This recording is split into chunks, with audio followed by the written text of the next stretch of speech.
ನಮಸ್ತೆ ವೀಕ್ಷಕರೇ, ರುಚಿಯಾದ ಗೋಧಿ ಕಡಿ ಸೌತೆಕಾಯಿ ಪಾಯಸಕ್ಕೆ 1 ಕಪ್ ಗೋಧಿ ಕಡಿ ತಗೊಂಡಿದ್ದೇವೆ.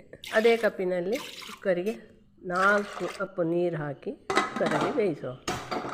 ಇದೊಂದು ಎಳೆಯ ಸೌತೆಕಾಯಿ ಚಿಕ್ಕತ್ತೆ, ಇದರ ತಿರುಳು ತೆಗೆದಿದ್ದೇವೆ. ಆಮೇಲೆ ಹೆಚ್ಚಿಟ್ಟಿದ್ದೇವೆ ಚಿಕ್ಕದಾಗಿ. 1/4 ಭಾಗ ತೆಂಗಿನಕಾಯಿ, ಅಂದರೆ ಅರ್ಧ ಕಡಿ ತೆಂಗಿನಕಾಯಿ ಮಿಕ್ಸಿಗೆ ಹಾಕಿದ್ದೇವೆ. ತೆಂಗಿನಕಾಯಿ ತುರಿಗೆ ಏಲಕ್ಕಿ ಸೇರಿಸಿ ನುಣ್ಣಗೆ ರುಬ್ಬಿ ತರುವ.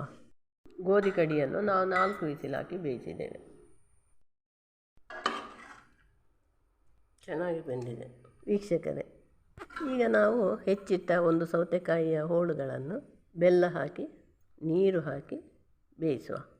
ಸೌತೆಕಾಯಿ ಸಪರೇಟ್ ಬೇಯಿಸ್ಬೋದು, ಆದರೆ ಬೆಲ್ಲದೊಂದಿಗೆ ಬೆಲ್ಲ ಹೀರಿಕೊಳ್ಳುತ್ತಾ ಬೇಯಿಸಿದ್ರೆ ಪಾಯಸ ತುಂಬ ರುಚಿಯಾಗಿರ್ತದೆ.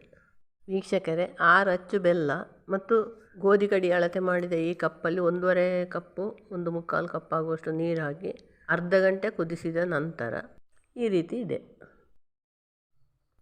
ಈಗ ತೆಂಗಿನಕಾಯಿ ಏಲಕ್ಕಿ ನುಣ್ಣಗೆ ರುಬ್ಬಿರುವುದನ್ನು ಸೇರಿಸುವ. ಗೋಧಿ ಕಡಿಗೆ ಸ್ವಲ್ಪ ದಪ್ಪ ಪಾತ್ರ ತಗೊಳ್ಬೇಕು, ಆಗಾಗ ತಳ ಹಿಡಿಯದಾಗೆ ಮಗುಚುತ್ತಾ ಇರಬೇಕು. ಮಿಕ್ಸ್ ಮಾಡುವ. ತೆಂಗಿನಕಾಯಿ ಹಾಕಿದ ಮೇಲೆ ಸ್ವಲ್ಪ ಕುದಿದ್ರೆ ಸಾಕು, ಆಫ್ ಮಾಡುವ. ಗೋಡಂಬಿ,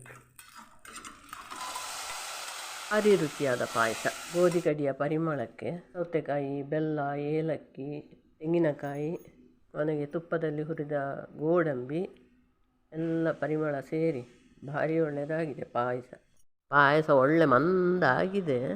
ನೋಡುವ ಮುಂದೆ ಸ್ವಲ್ಪ ತಣ್ಣಗೆ ಆಗಲಿ ಹೇಗಿದೆ ನೋಡುವ. ಈಗ ನೋಡಿ, ತಣ್ಣಗೆ ಆದಾಗ ಗೋಧಿ ಕಡಿ ಸೌತೆಕಾಯಿ ಹಲ್ವ ಯಾವುದನ್ನು ನೀವು ಇಷ್ಟಪಡ್ತೀರಿ? ತಣ್ಣಗೆ ಹಲ್ವಾನೋ ಬಿಸಿ ಬಿಸಿ ಪಾಯಸನೋ?